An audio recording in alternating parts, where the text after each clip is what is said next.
Lo que dice Vygotsky como la propuesta central es que la educación, el aprendizaje en términos cognitivos no pueden ser si no son acompañados de un ambiente afectivo, ¿no?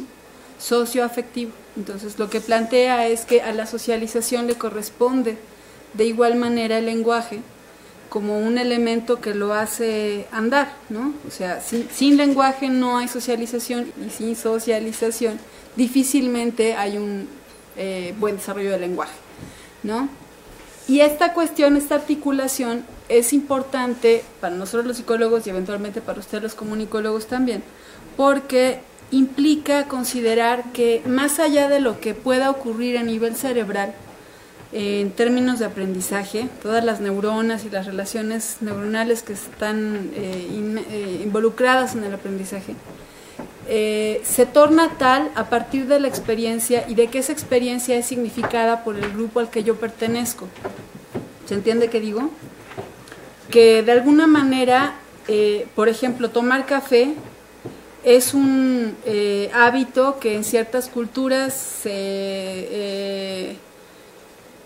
se limita a los adultos o se limita a los hombres, y en nuestra cultura lo puede tomar cualquiera a la hora que sea, excepto los niños, por ejemplo, sin leche. Eso es una cuestión cultural.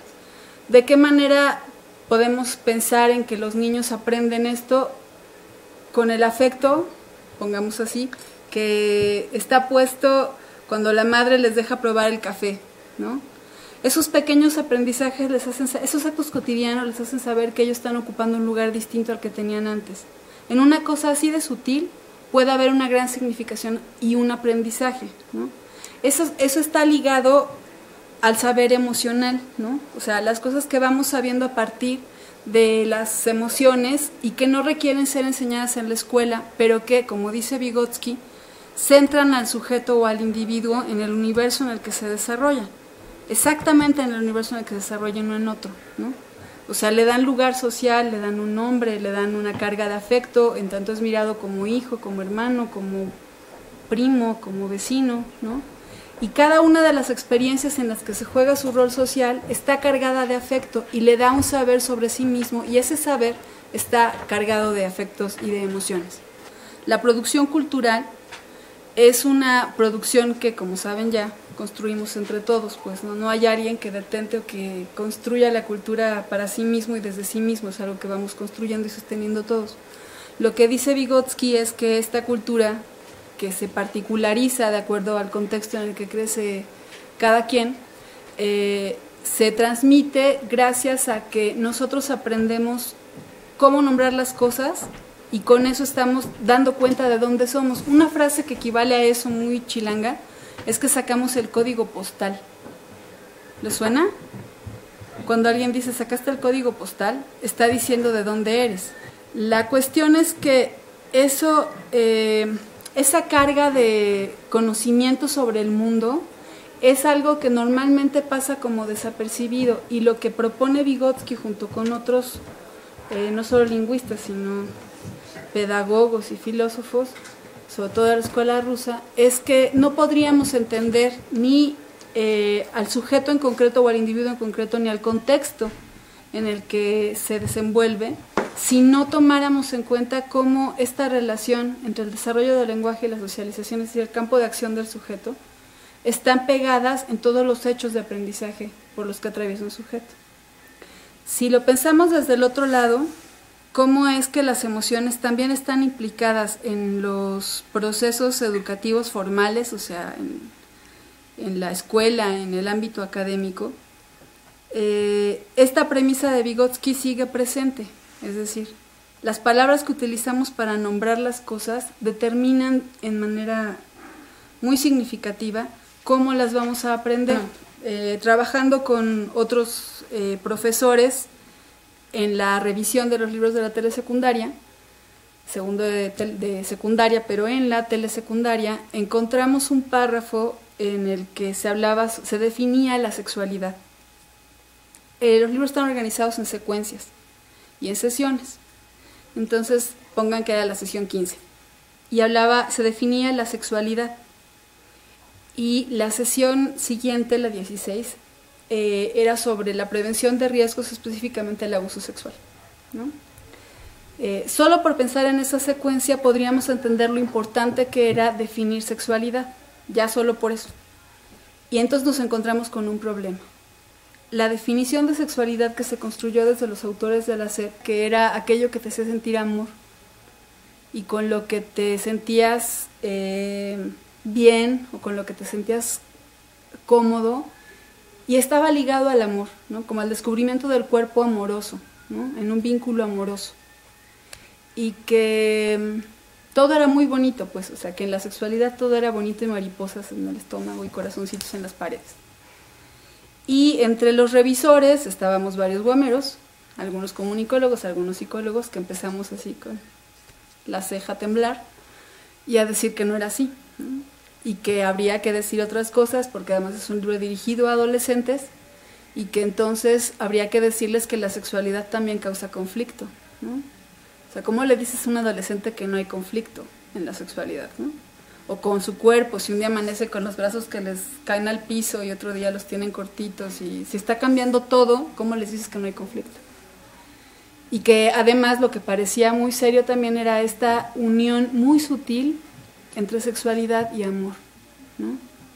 El mensaje desde esta institución, nada más y nada menos que la SEP, desde esta institución es: cada vez que tú piensas en sexualidad tienes que pensar en el amor, ¿no? Y entonces no podrías tener el desarrollo o lo que se comprende como el desarrollo de la vida sexual desde la SEP, que siempre implica la genitalidad y la reproducción, si no es con el amor.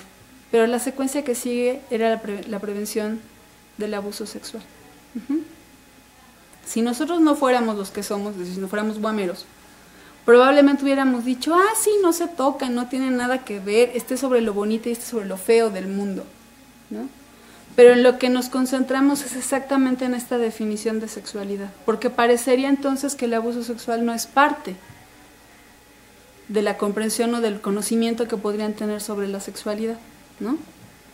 O sobre la vida sexual. Y entonces estuvimos, yo creo que éramos como unos 16, estuvimos alrededor de 3 horas trabajando sobre la construcción de un párrafo. Y ustedes dirán: claro, si había una lingüista, son unos clavados. No, la clavada no era yo. Éramos todos tratando de encontrar una forma de decir las cosas que fuera aceptable para la SEP, porque no se pueden decir cosas malas, no se pueden decir cosas en negativo, ¿no? Y no voy a tener una catarsis, pues, que estaría bien al respecto, pero lo que estoy diciendo es que el mensaje es claro: no le podemos decir a los estudiantes de primaria y de secundaria nada negativo. Todo tiene que estar construido con palabras en positivo.